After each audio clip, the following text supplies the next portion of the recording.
Hello, and welcome to the Wine Enthusiast Podcast, your serving of drinks culture and the people who drive it. I'm JC Tops. This week, we're diving into rosé wine. What is rosé? Where did it come from? How is it produced? And why is the trendy category not dying down? I sat down with Katherine Cole to discuss the diverse category. Katherine is a wine writer, executive producer, and host of the James Beard Award-winning podcast, The Four Top, and author of the book Rosé All, The Essential Guide to Your New Favorite Wine. So listen on as we explore rosé's aristocratic history, how the pink juice is produced, why every season is really rosé season, and the under-the-radar regions that are producing high-quality bottles. Every glass of wine tells a story. These stories reveal hidden histories, flavors, and passions, and sometimes they unravel our darkest desires. In Wine Enthusiast's newest podcast, Zinfamous, journalist Ashley Smith dissects the underbelly of the wine world. We hear from the people who know what it means when the products of love and care become the source of greed, arson, and even murder. Each episode takes listeners into the mysterious and historic world of winemaking and the crimes that have since become Zinfamous. This podcast pairs well with wine lovers, history nerds, and crime junkies alike. So, grab a glass of your favorite wine and follow the podcast to join us as we delve into the twists and turns behind the all-time most shocking wine crimes. Follow Zinfamous on Apple, Spotify, or wherever you listen, and be sure to follow the show so you never miss a scandal. New episodes drop every other Wednesday. Hi, I'm JC Tops. This week, we're diving into one of my favorite categories, rosé. My guest is Katherine Cole. Katherine is a former wine columnist and author of 5 books on wine, including Rosé All.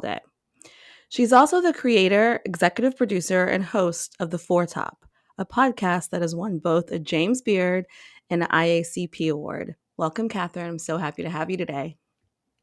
Thanks for having me, JC. I can't wait to catch up with you. So this is my third time interviewing another podcast host. So for some reason that really excites me. I don't know why. Okay, so how did you get into wine? Tell us your wine journey. I just realized recently that I think I got into wine because I come from a beer family. My mother's family back in Montana, way, way, way back, owned a brewery, and this is before beer was nationalized. This brewery was called Highlander, and the brand has been revived recently, but my family owned a brewery called Highlander way back when, and people your great-grandparents' age will remember Highlander beer. And so that was always part of my life. And then my father, when I was growing up, helped the founders of a little brewery called Red Hook Ale get started. And so he had this Red Hook varsity jacket. And everything kind of came full circle because between Highlander shutting down and Red Hook opening, it had just been sort of just cheap national brands like Budweiser, and Red Hook sort of marked the beginning of the craft beer movement. And I also grew up in Seattle, so my parents knew people who, they had a friend, Gordon Bowker, who was roasting coffee beans, and he had this little shop called Starbucks where he roasted his coffee beans. So it was just, I grew up in this kind of world where there was beverage everywhere. Every weekend, every evening, there would be a beverage on the table, and we would just talk about it. And even as a kid, I would taste whatever was on the table. So when I got into journalism, it just seemed like a natural fit. And I'm kind of a nerd, as we all are. I know you are too, JC. Yes. So I just gravitated toward wine because there are just so many stories to tell. There's so many interesting paths to follow intellectually. I love that story. I actually didn't know that about you. I'm gluten intolerant. I am a celiac person. So the funny thing is I really can't drink beer. Anyway. So of course, wine. Yeah. And you've written a lot of books. Why did you want to write about rosé? Well, back in 2015, I was lucky enough. I have to say, I've never made much off any book, but I have been lucky enough in that I've never had to have an agent or to pitch a book because typically publishers came to me. So I was very lucky in that Michael Jacobs, the publisher at Abrams Books in New York, met with me and said, "Hey, you should write a wine book for us." And we started talking and shooting ideas back and forth. And he connected me with my wonderful editor, Laura Dozier. And we realized kind of, I hope this was my idea, but we realized also collectively that no books had been written in the English language about rosé. And I love rosé, and I know there's a long history to rosé, and no one takes it seriously. So let's do it. And then, of course, the moment the book came out, two other books about rosé came out at the same time. But at the time, I felt like I was, treading new ground. You were ahead of the curve. I thought so. Apparently not, but Well, okay, so you are a history buff. Basically, for any listeners who aren't familiar with rosé, what is rosé and what's a little bit of the history behind it? please shut me up if I talk too much. This is the part that gets me really excited because everyone thinks rosé is a new thing, and rosé may be the oldest style of wine in the world. Rosé, what is it? It's really it's a kind of a loose definition. Any wine that looks somewhat pink can be called a rosé. And the interesting thing is there are many different ways to get that color. Thanks to the work of the archaeologist Patrick McGovern at the University of Pennsylvania, we know that Paleolithic humans knew how to make a very rudimentary wine. And according to my conversations with him, those rudimentary wines that the Paleolithic humans made very well may have been pink. And if we look at indigenous grape varieties, very much like heirloom apples or heirloom tomatoes, the skins tend not to be like dark purple or yellow or green. They tend to be something in between, kind of that mottled color. If you think of a gala apple, that kind of thing. So it's very, very likely the world's earliest wines were pink. And in fact, many of the winemaking methods that are very modern are the only reason we have white wine and red wine as we know it today. Oh, wow. I mean, if you think about it, it takes a fair amount of technology to, not with all grapes, but with many grapes, winemakers work very hard to get the pigment out of the skins. So without all that technology, just a quick maceration, you're going to get a pink wine. So historically, actually, the finest wines were rosés. And moving forward, I could bore you with stories about the classical era, ancient Rome, ancient Greece, the rosé wines, but I will fast forward to Bordeaux because I find this particularly interesting. We think of this term claret, like the English term for a Bordeaux wine. Well, that means clear. So the finest wines of Bordeaux were the clear wines for centuries. Only with the French Revolution did this change. So it used to be that throughout Europe, the grapes in a vineyard were a field blend, which means a blend of red and white grapes, just kind of a haphazard, random assortment of grapes. Some were very ripe and some were not ripe at all at harvest. So if you let the juice sit on the skins, and of course they didn't have destemming devices back then. So if you let the juice sit on the skins and the stems for too long, the wine would be very bitter. So the royalty, the aristocracy, they would get the fresh young wines that were pink. And then as you went kind of down the food chain in terms of income, the peasants and the poor folks would get the wines that had macerated for a long time. And so we have examples in the literature. I love the historian Rod Phillips on this subject about the pale wines being for the aristocrats and the dark wines being for the rough peasants. And this changed with the French Revolution, of course. But until then, it was really that the best wines in Europe were pink. Wow, that is so fascinating. I mean, I'm sure a lot of people's minds are blown right now.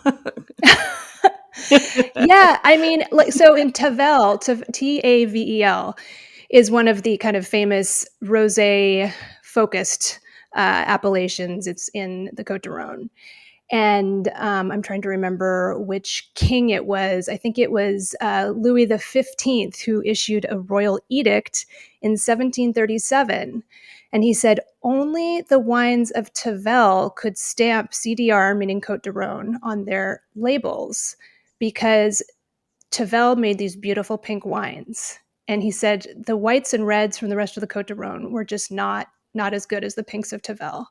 So only Tavel could stamp Côte de Rhône on their barrels. So just everything's turned upside down, right? Right. I mean, and like, didn't isn't Chevelle like the only place where they only produce rosé now? Well, that's subject to debate because you and I met in Bardolino on Lago di Garda in northern Italy. That was a very fun trip. And, they have an appellation called Chiaretto, which interestingly, so many rosé terms come back to this term claret. Chiaretto is the Italian for claret, clear wine. Same as claret, same as clarete in Spain. But, there are appellations like Chiaretto where there are other wines from that region, but the appellation only refers to pink wines. So it's you can dive down a deep rabbit hole in Okay, terms of nomenclature. gotcha. So let's fast forward like way like to the future, to the 80s and the 90s. Yeah, Is white Zinfandel a rosé? sure. Yeah. White Zinfandel is certainly a rosé. Yeah, it came from Sutter Home Winery in St. Helena, California. Bob Trincaro was trying to make his red Zinfandel richer and redder in the early 1970s. And so he did what's called bleeding off some juice to allow the proportion of juice to skins to be lower. And if that makes, I probably explained that wrong, but if you imagine a smaller cup of tea is going to get more color from the tea bag, right? So if you pour off some of that liquid in the beginning, then what's left gets that darker color. So this is one of the many methods you can use to make rosé. And so he had this pink juice and he said, well, why don't I just ferment it? And then he thoughtlessly at the time added some juice to this fermenting tank and stopped the fermentation. So it was kind of sweet and it was pink and he didn't know what to do with it. And he bottled it and it turned out to be the most popular wine in the United States.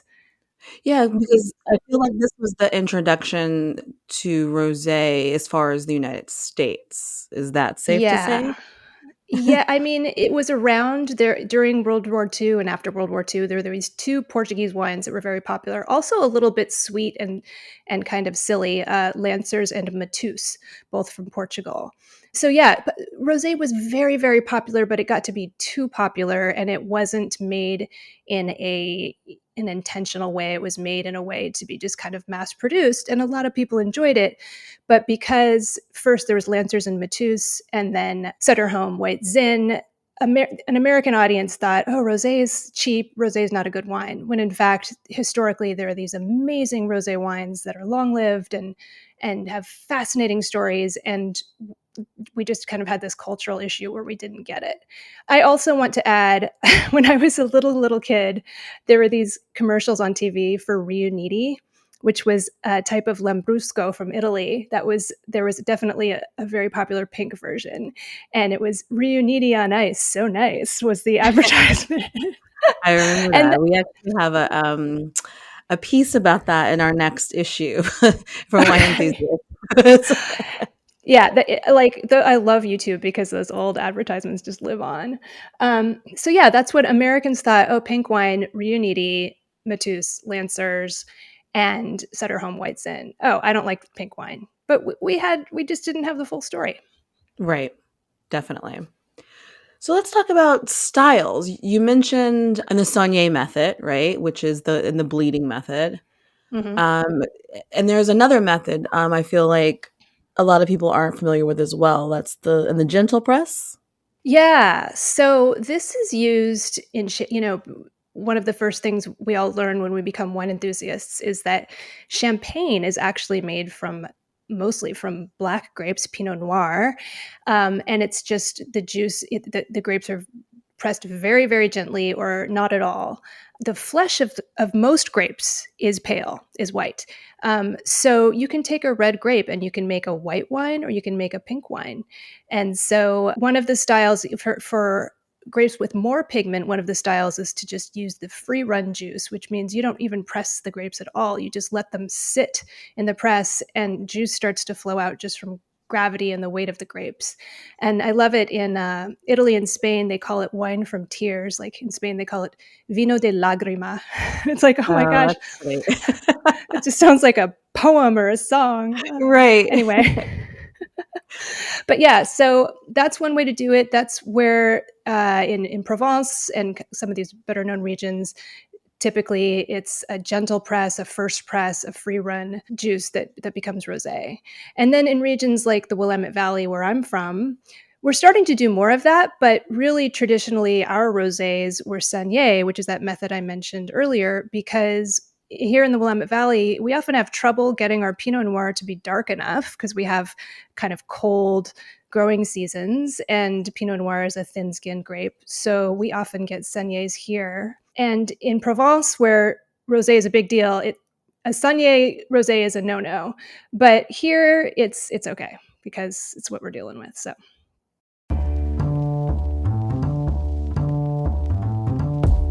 And now a word from our sponsor. Always find what you love at Total Wine & More. With so many great bottles to choose from at the lowest price, it's easy to find your favorite Cabernet or a new one with some help from one of their friendly guides. And with every bottle comes the confidence of knowing you just found something amazing. With the lowest prices for over 30 years, find what you love and love what you find only at Total Wine & More. Curbside pickup and delivery available in most areas. Visit TotalWine.com to learn more. Drink responsibly. Be 21. So any red grape can eventually, like I would assume, produce a rosé, correct? Yes. And actually, you know, getting back to the other methods of making a rosé, you can actually make a rosé out of white grapes because I consider orange wine to be a rosé. And many of the grapes we think of as white, like Pinot Gris, aka Pinot Grigio, actually have what they call gray skins, which actually means the skins are kind of pinky lavender. So if you just let a Pinot Gris macerate on the skins, then it's a pink wine. And in France, they have a term for this. They call it Gris de Gris, which is a gray wine from gray grapes. Oh, that's so fascinating. Yeah. So, and the other thing is, it's sort of frowned upon to actually blend red and white wine to make a pink. But the funny thing is, the one place that does it is Champagne, which is so snooty. And yet they add still red Pinot Noir at the end to make pink champagne. They also do a macerated champagne style, which confusingly is called saignée, even though the term is used in a different way. And then another very, very common way of making a pink wine that's very historic, going back to that story I was telling earlier about Bordeaux, is going back to kind of the field blend days, is just co-macerating red and white grapes. You see that a lot in Provence, in Spain. You see it a lot in the Rhone. So that is another way of getting there. So I love rosé because it's this all-encompassing category, but there are like 12 different ways to make it and get to that end result. Exactly. I mean, rosé is so versatile. I remember before I was actually staffed with wine enthusiasts, I wrote this piece for wine enthusiasts about pairing different styles of rosé with different cuts of steak. Now, of course, they Ah. went viral. 'Cause it Yeah. was like people were like, "What?" And then other people are like, "Yes, absolutely." Because I think what you said earlier about it's not really taken seriously. It's just people just think that it's just a sipping drink, which of course there are tons of styles where it's very easy sipping. But also there are different styles where you can pair with heavier types of foods depending on preparation and herbs and all that. So, I mean, rosé is very versatile. Oh, yeah. And I mean, I don't eat steak anymore these days. I'm more of a pescatarian slash vegetarian, but I never understand why people think they need to pair rich wines with rich foods. I love the way a rosé just kind of cuts through with that bright fresh fruit and that acidity. It just cuts through a Exactly. heavy food, and just every sip refreshes your palate so you can have another bite of that heavy food. Exactly. I mean, and there's sparkling rosés. I mean, there's so many different types of rosés that can pair well with anything. Also, that you could just hang by the pool and sip. But it's also, I Yes. just kind of want to go on the record to say that rosé is not just a spring summer wine. It is year round, correct?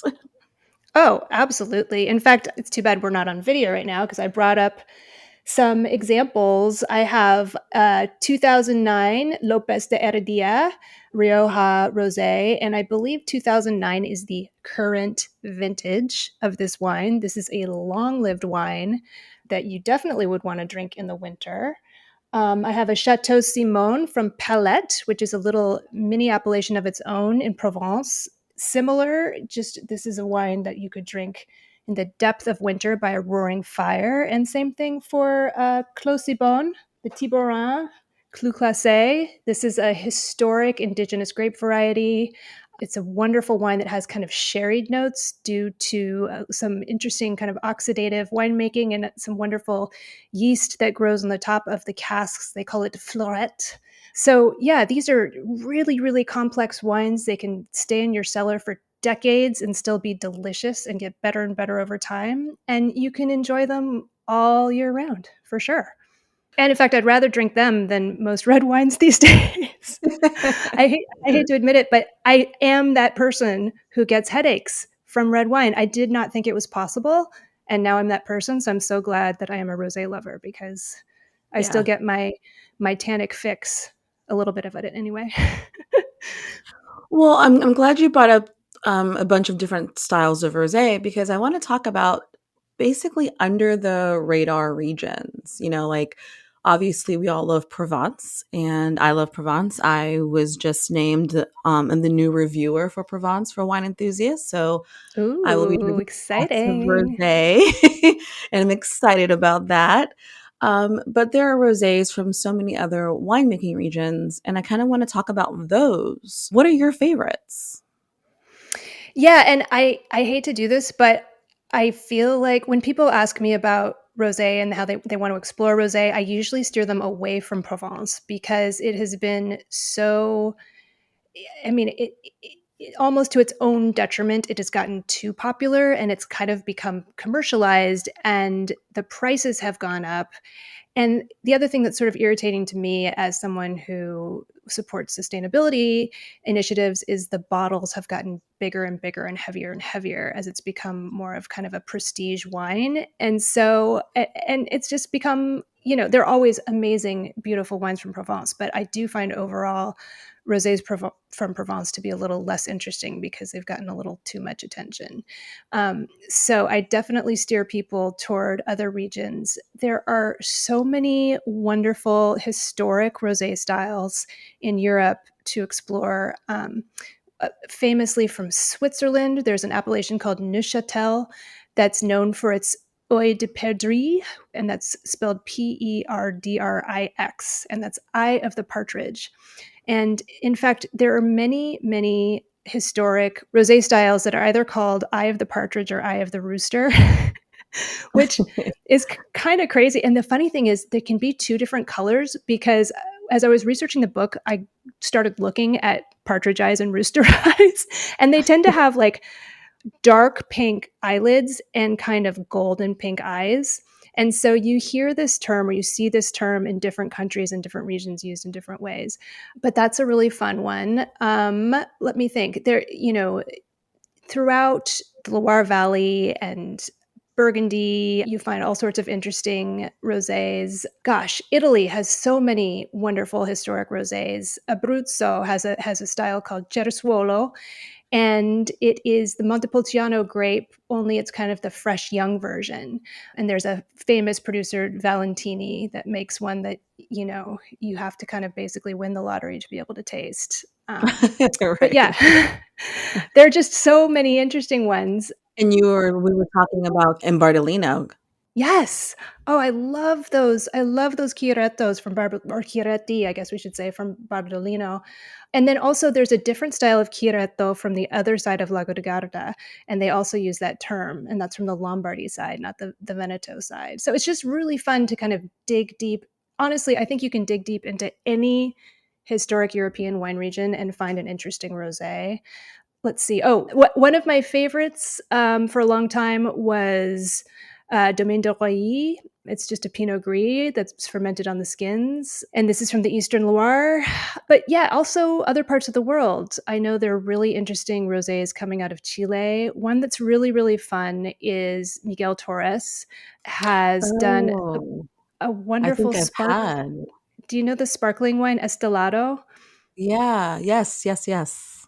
So And that's they made with kind the of pailles, right? Yes, kind of Yes. revitalized this Yeah. kind of village grape that people were subsistence farmers were just kind of growing in their backyards. And Miguel Torres went around and said, "Hey, we'll buy your grapes. We want to do something with these." And kind of created a new economy for countryside farmers in Chile. And they're typically farming these grapes organically, dry farming them, not irrigating. And this is a fair trade certified wine. It's sparkling, it's yummy, it's affordable. Lots of fun things out there. We can talk all day about rosé. It's just Yeah. so much fun. Yes. So I just have one final question for you though. When you're Yes. not drinking rosé, what is in your glass? What are you drinking? Well, I love champagne a That's a good lot. one. Um, I just saw my friends Dan and Jean of Corollary Wines here at the Willamette Valley, and I love their sparkling wines. They are making a rosé um, out of carbonic maceration grapes, which is something that oh gosh, I'm forgetting the name of the one winery in Champagne that does this. They're like the only people in the world making a carbonic traditional method sparkling. And then my friend Andy Lytle at Lytle Barnett is making amazing Willamette Valley sparkling. So probably Champagne or Willamette Valley sparkling. And then of course you and I are talking as the weather's warming up. So I got to shout out to my local lady gin producers at Freeland Spirits here in Portland. I do love gin as well. So, how about Awesome. you? I What are have you drinking this time of year? oh, this time of year, I am drinking rosés. Yes. But I'm drinking a lot of Pinot Noir as well. Definitely West Coast Pinot Noir. So I am having fun with that. And it's just now nice in New York. So I love Pinot Gris, and I love Yeah. champagne as well. So Hmm. yeah, I'm. It's going to be a great spring summer. I'm looking forward to all the wines. Well, come on out to Oregon. We got lots of Pinot Noir, lots of Pinot Gris, and lots of sparkling wine. So we're ready for Absolutely, you. absolutely. Catherine, thank you so much for joining us. It's been such a pleasure. Thanks for getting in touch, JC. It was good to catch up. The rosé trend in the US peaked in 2018. But that doesn't mean rosés are going out of style. In fact, it's just the opposite. And as consumers are learning more about its history, its various styles, and versatility, its popularity is only going to continue to grow. So go ahead and rosé all day. If you liked today's episode, we'd love to read your reviews and hear what you think. And hey, why not tell your wine-loving friends to check us out too? Remember, you can subscribe to this podcast on Apple, Google, Spotify, and anywhere else you listen to podcasts. You can also go to winemag.com/podcast for more episodes and transcripts. I'm JC Tops. Thanks for listening.